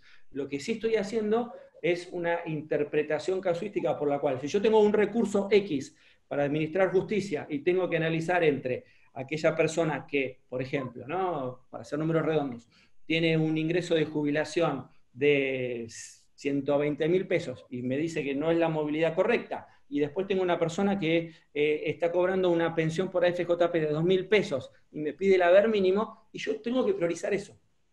Porque si tengo que... A ver, ¿cuál es la particularidad? Que todos están en situación de vulnerabilidad. El tema es que la pandemia potenció supuestos que antes no eran así o no estaban contemplados y exigió encauzar los recursos sobre esos más urgentes, por decirlo de alguna manera. Y si tenemos en consideración que la seguridad social es el derecho límite para no caer en el derecho penal de la marginación total, digamos, o sea que ese es el tema. Estamos en el límite total y absoluto. Bueno, gracias, Patricio. No, por favor, un placer. La doctora Sandra Pereira sí. Bueno, saluda y pregunta, ¿una hija divorciada discapacitada puede solicitar la pensión derivada de los padres jubilados hoy fallecidos?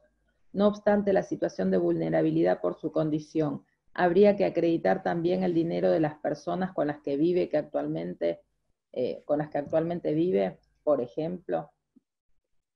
Sí, a ver, hay una realidad. Esto, más allá de una opinión personal, también implica o implicaría una remisión al Zoom de la semana pasada de la doctora Zaino, muy preciso, muy concreto, muy puntual sobre este tema. Yo te puedo dar mi opinión.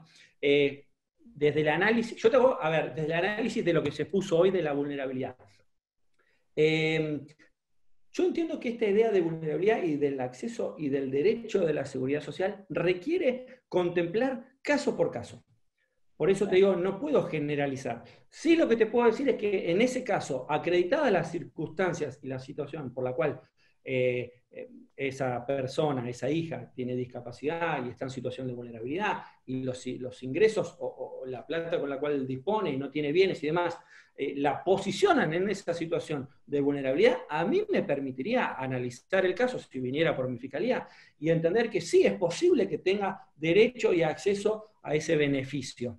Ahora, ¿cuál es la realidad en lo práctico? Que, repito, ¿no? El mecanismo de obrar, de de ANSES muchas veces es muy estricto, es muy rígido, o sea, no contempla este tipo de situaciones.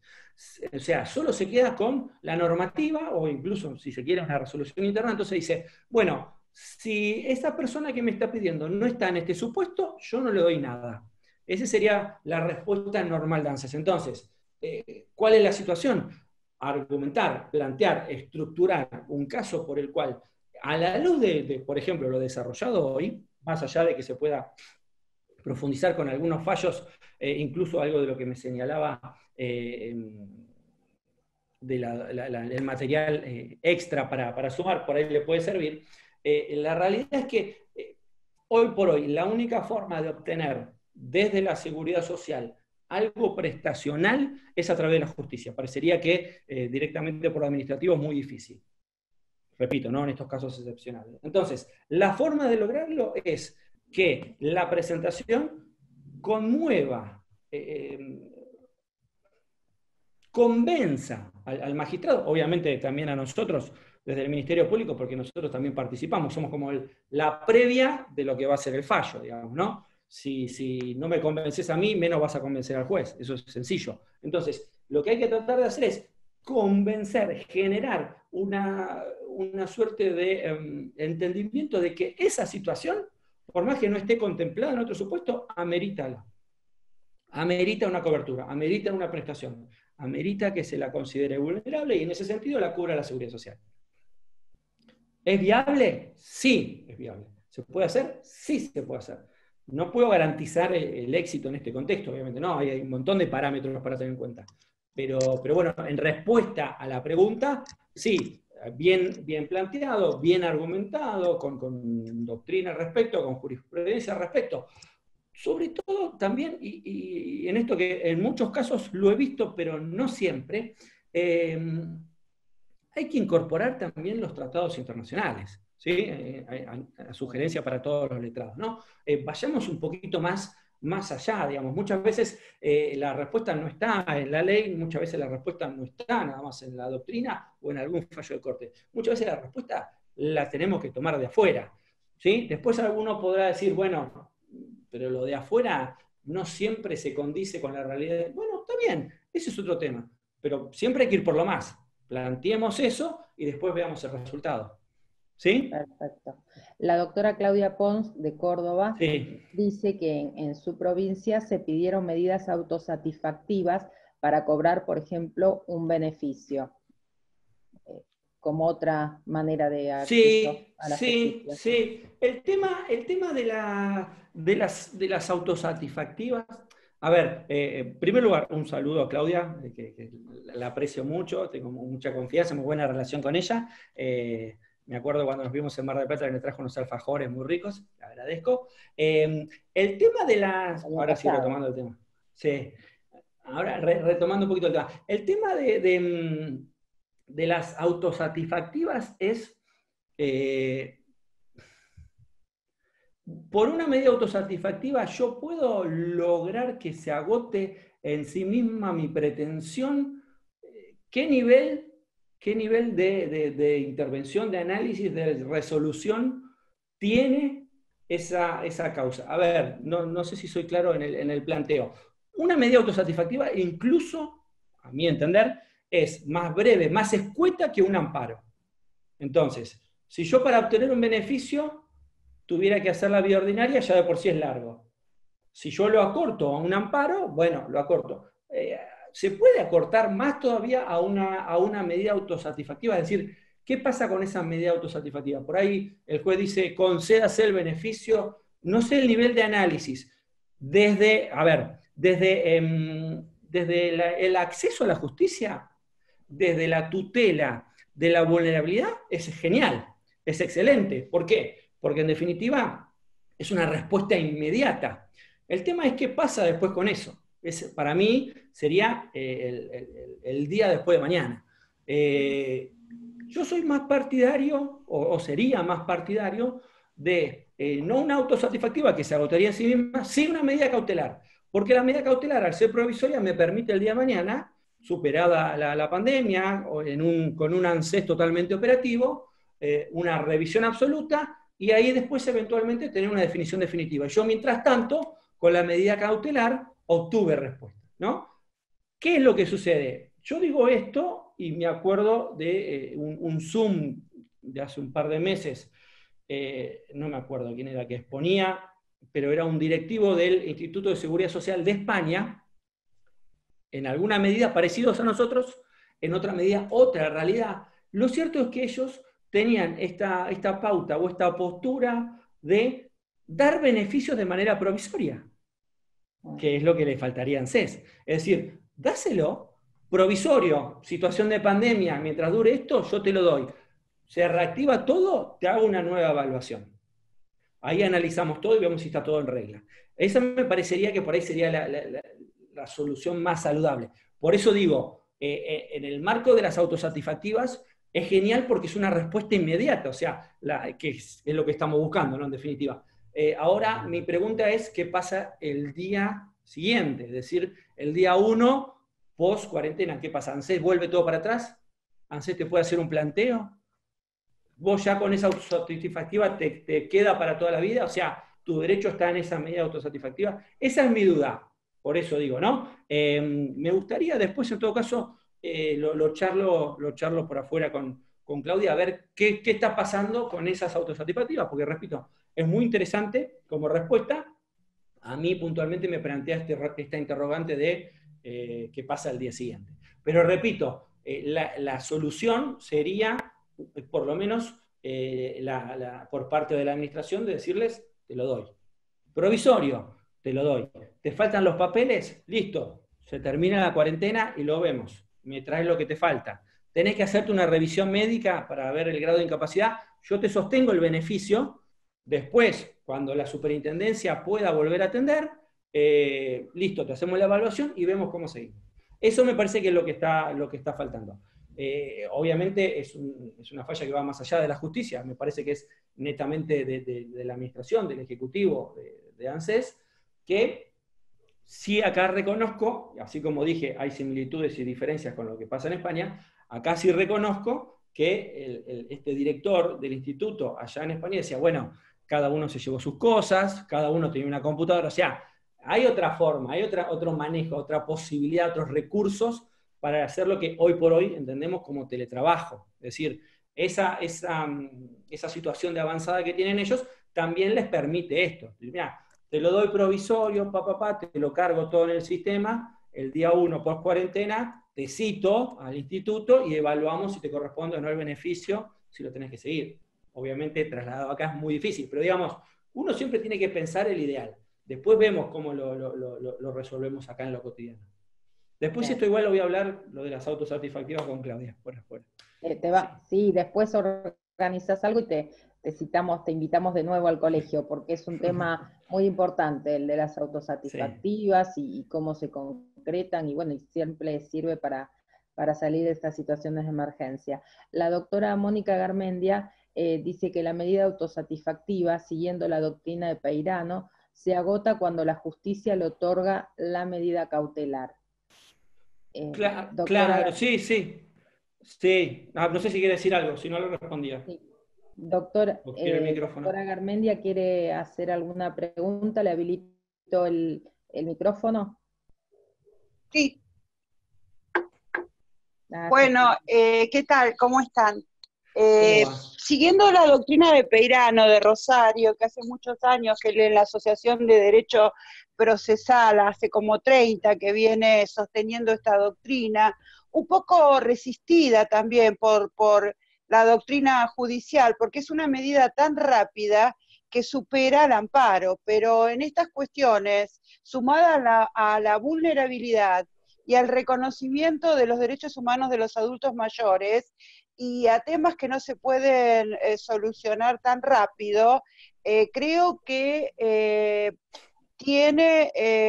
tendríamos que también tomar mano de estas medidas y tratar de plantearlas en casos muy concretos y estudiados, no en casos caprichosos, donde la pretensión no requiera dilación. Eso es lo que yo considero. Había jueces que ya están jubilados del Poder Judicial de la Seguridad Social que estaban dispuestos en el caso de que considera, digamos, en un caso anormal, ¿no? En un caso muy urgente, y si reunía todos los requisitos de aplicarla. Así que acá en Capital es un poco más resistida por ahí que en las provincias. Eso solo quería acotar. Bueno, No, muy bueno el aporte, Mónica, muchas gracias, saludos también.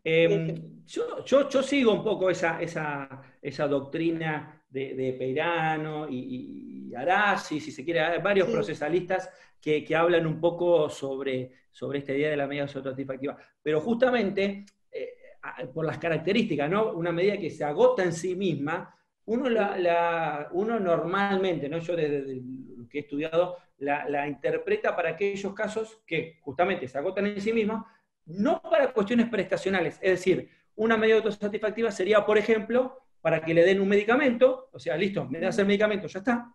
Para que le den, no sé, una silla de ruedas, listo, me da la silla de ruedas, ya está. No para cuestiones prestacionales que implican eso, ¿no? No digo, por eso digo, no digo que no sea un mecanismo de solución. En la práctica sería un mecanismo genial. Es decir, te ahorrarías en lo que hace, por ejemplo, la justicia, una litigiosidad enorme, porque con fuertes argumentos vos inmediatamente podés conceder el beneficio y se termina ahí. No hay debate, no hay análisis, nada. No estás años y años lidiando o luchando para obtener una pretensión. Sí, como vos bien señalás, Mónica, las características de esta medida autosatisfactiva exigen que los requisitos sean incluso más fuertes que los de una medida cautelar. O sea, tenés que tener una verosimilitud muchísimo más grande que la medida cautelar. O sea, que no haga falta ni siquiera debatirlo, digamos, que tenga todo, que vos con solo observarlo digas, mirá, tiene esto cumplido, le corresponde, lo único que hacer es que dárselo. Por eso digo, después en todo caso lo vería un poco con Claudia, a ver cuáles son cuáles son los parámetros, porque a ver, si esto, hablando mal y pronto, si esto tiene acogida favorable en Córdoba, siendo uno de los grandes referentes federales, el día de mañana se puede trasladar a cualquiera de los otros, ¿no? Tranquilamente, como precedente puede servir incluso para Seguridad Social. Por eso, a mí, la verdad que es una postura muy interesante en ese sentido, ¿no? Es decir, teniendo en cuenta cuáles son los requisitos y las exigencias y las particularidades de una autosatisfactiva, a ver si efectivamente puede terminar de darse en ese contexto. Y acá me acuerdo que en alguna oportunidad hemos visto alguna en la cual después el juez mismo dice, no, mira, esto como cautelar sí, pero autosatisfactiva no. Y le hace como, le ha hecho como, bueno, rearmame esto, sí, rearmame esto de alguna forma, para decirlo en criollo, ordinarizame lo que me estás pidiendo y yo te lo tramito después, veo como media cautelar.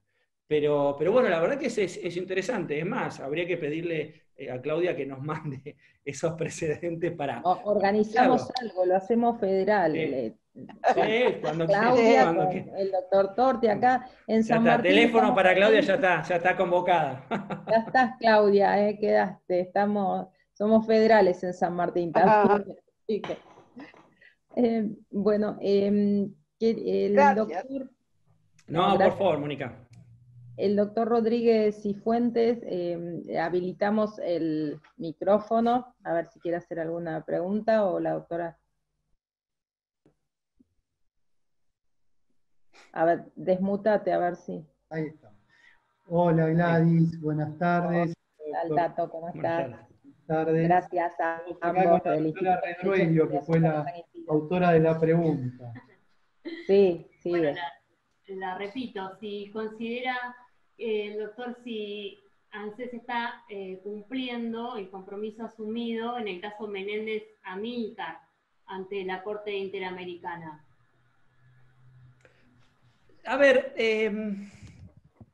hay una realidad, por eso digo que en la medida en que uno tiene que hacer una presentación y tiene que generar un convencimiento por parte de la parte respecto de la pretensión, ¿no? en el Ministerio Público y en el juez, uno tiene que recurrir siempre a lo máximo, es decir, a las fuentes internacionales. ¿Qué es lo que pasa en la práctica? Es decir, el traslado de eso internacional a lo cotidiano, que en definitiva, todos los compromisos a nivel internacional que se puedan llevar a cabo, que se puedan ratificar, que se puedan citar, después chocan con una realidad.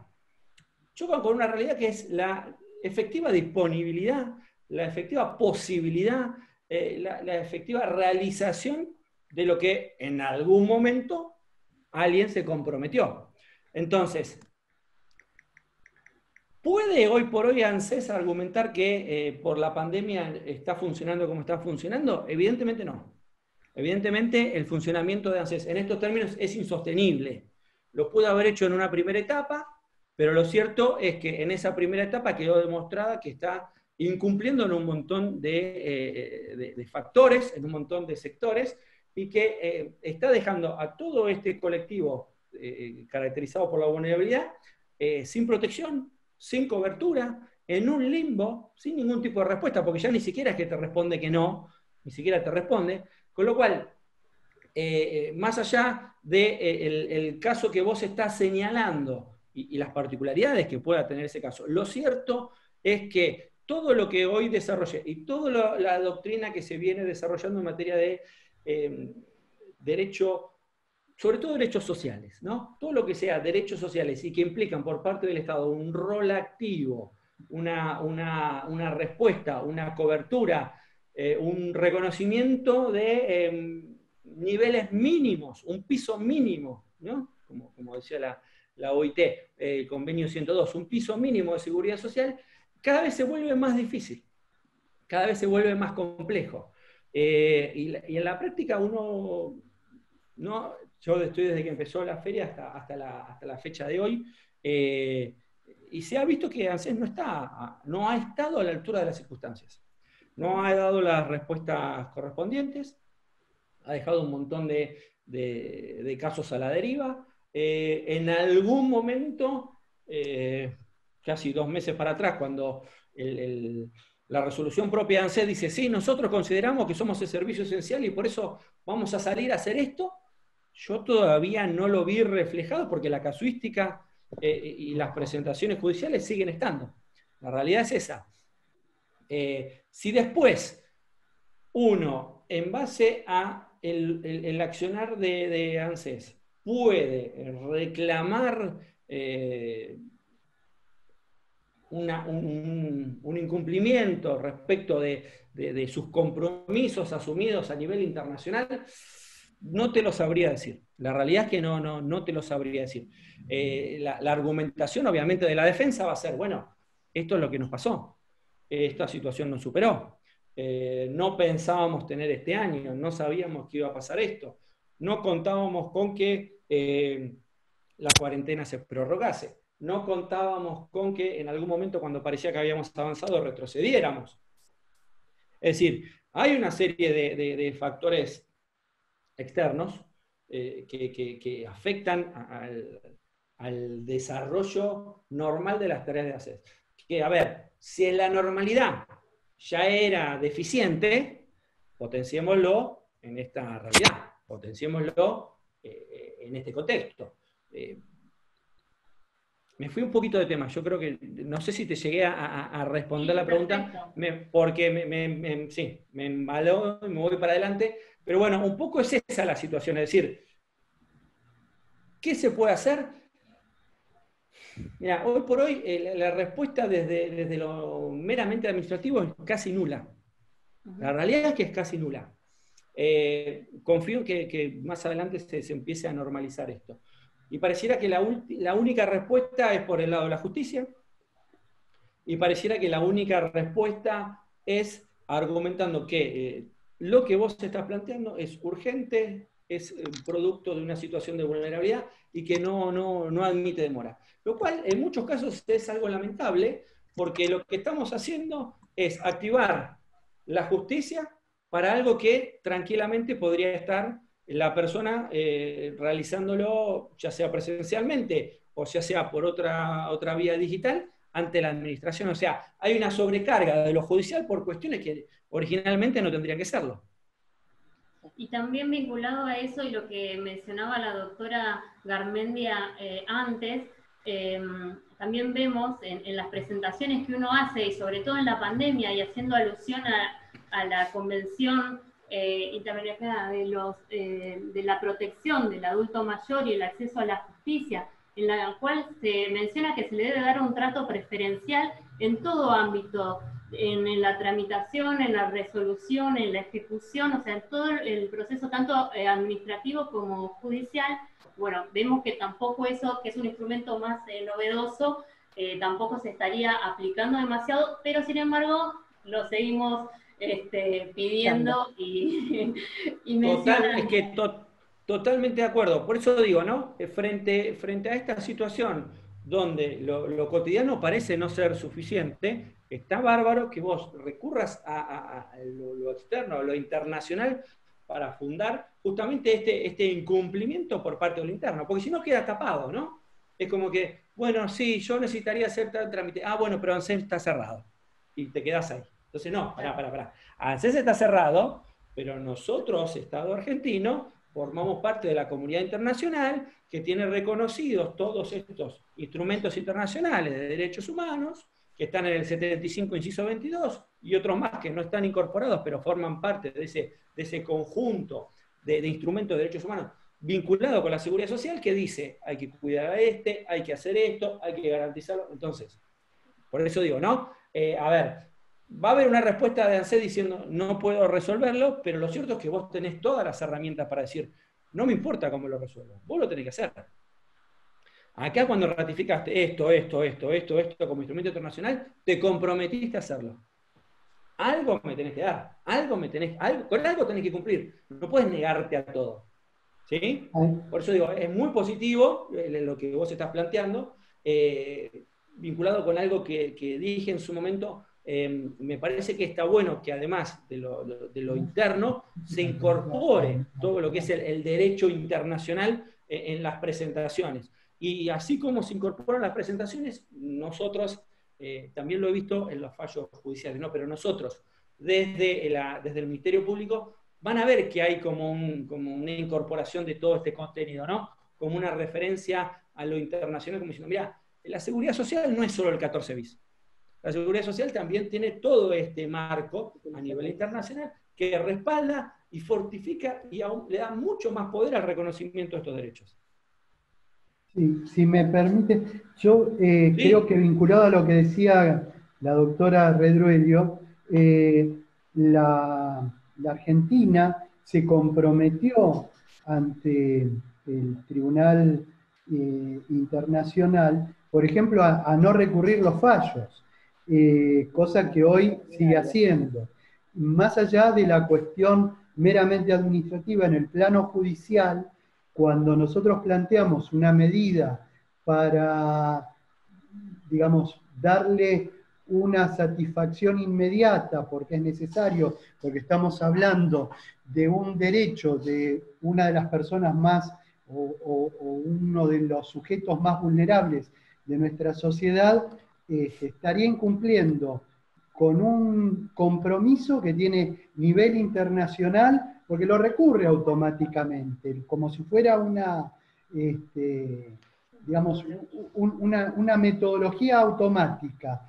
Habría que recordarle al ANSES estos compromisos que ha asumido, lo mismo que ante la Organización Internacional del Trabajo, las recomendaciones 102, creo que 101 y 102, donde establece un piso de convenio 102, sí, de prestaciones. Digo, estos instrumentos internacionales no carecen de contenido, y creo que sería bueno tenerlos presentes y recordárselos en estas medidas, porque nos van a ser muy útiles. Muchas gracias a la doctora Domínguez, al Colegio de San Martín, que nos permite a todos los que pertenecemos a otros colegios participar activamente, enriquecernos mutuamente y salir de esta pandemia sabiendo y pensando mucho más sobre lo que estamos ejerciendo. Gracias. Muchas gracias. Gracias a ustedes por participar. Gracias. Creo que la última pregunta, la doctora María Pilar GM, no sé, GM, si está escuchando, habilito el micrófono para hacer la pregunta. No sé si era una aclaración o una pregunta la que... Hola. ¿Está ahí o ya se...? Encima no encuentro la pregunta. Me pareció que era el comentario a una acotación anterior. Está retirado. ¿Se retiró Alejandro? Bueno, listo. Entonces, le hemos exprimido el jugo al máximo, doctor. Muchísimas gracias. Ha sido muy claro, excelente todo. Y bueno, mil gracias. Y esperamos tenerlo pronto de manera presencial. Y bueno. Sí, ojalá. Cuando se normalice todo, me invitan. Listo. A ver si habilitamos, eso tendremos que preguntar a las autoridades. El Zoom del colegio, hacemos un asado con todos los que vinieron en época de pandemia. Vamos a hacer un asado previsionalista y federal también, por si viene alguno del interior. No hay problema. Así que, bueno, gracias a todos por participar y esperamos vernos en la próxima actividad. Un cariño grande a todos y de nuevo, doctor, muchísimas gracias. Gracias. No, por favor, un placer. Gracias a ustedes por la invitación. Chao, saludos.